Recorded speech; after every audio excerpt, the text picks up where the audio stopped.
Er bo'lish faqat uylanish emas, ayolini yaqinlari oldida obro'sini to'kmay himoya qilishdir. Er bo'lish faqatgina nikohiga olish emas, nikoh vaqtidagi qabul qildim degan va'dasiga sodiq qolishdir. Er bo'lish bola paydo qilish emas, o'sha bolaning onasini ham hurmatini joyiga qo'yish va e'zozlashdir. Er bo'lish faqat baqirib ayblash emas, hech bo'lmasa boringga shukur onasi degan so'zlarni ayolga sovg'a qilishdir. Er bo'lish ayolni har qadamiga cheklov qo'yish emas, uning sog'inchini eshitish, dardini tinglash va charchog'iga quloq tutish.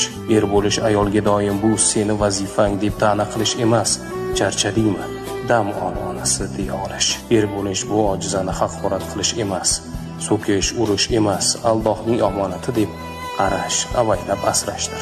Allohning omonatini asrayotgan, ayolining ko'z yoshiga emas, kulgusiga sabab bo'layotgan erkaklardan Allohim rozi bo'lsin.